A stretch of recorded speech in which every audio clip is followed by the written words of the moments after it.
All right, I was reading a piece by Florida Republican Governor Rick Scott that wasn't necessarily in USA Today an endorsement of Donald Trump, but Governor Scott, who joins me now, it did sound like a chance for you to say, quit the pile-on the part of maybe the establishment against Donald Trump. Am I reading that correctly? Well, I think the point is, I think Republicans and I think Americans are tired of a president that has taken over our economy with taxes and with regulation, and Donald Trump is talking about this. He's expressing the frustration, but we're tired.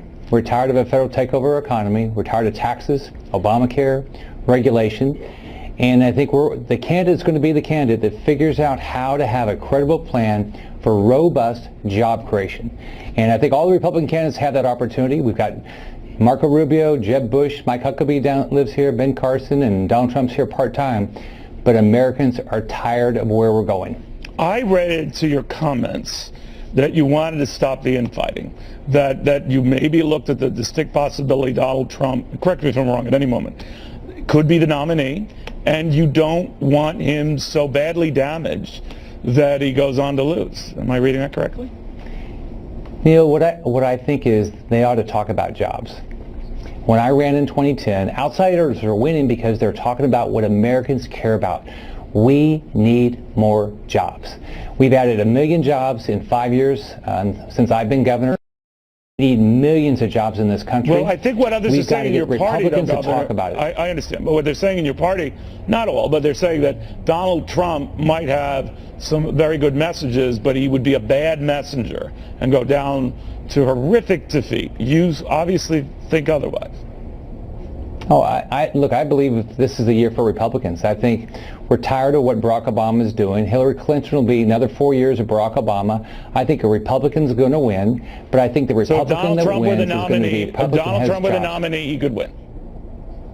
Oh, absolutely. Okay. I believe this is going to be a Republican year. It's going to be, but the winner of the Republican primaries is going to be the person that talks about jobs and has a plan for jobs, just like I did.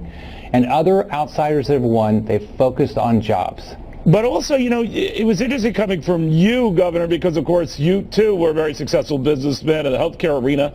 You translated that into political success.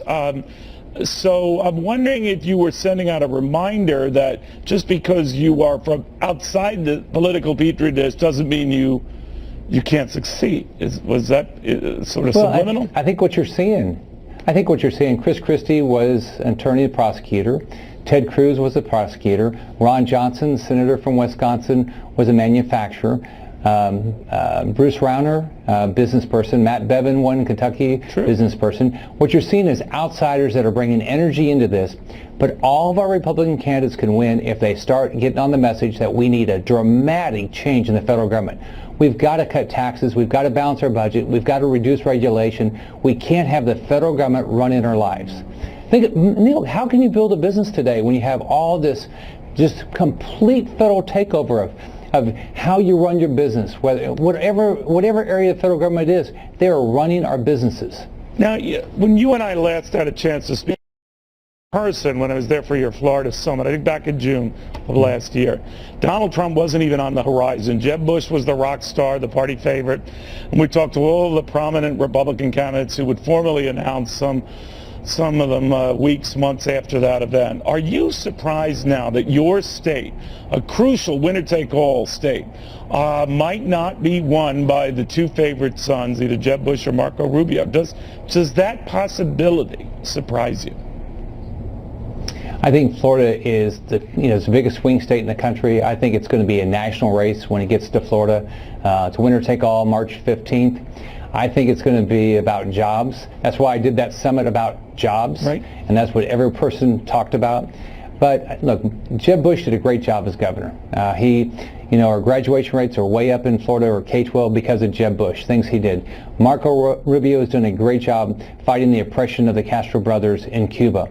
In the end, the Republican that wins is going to be the person that says we've got to have a dramatic, not a tweak, a dramatic turnaround in how we deal with growing jobs in this country. That's what we've got to see out of the Republican candidate.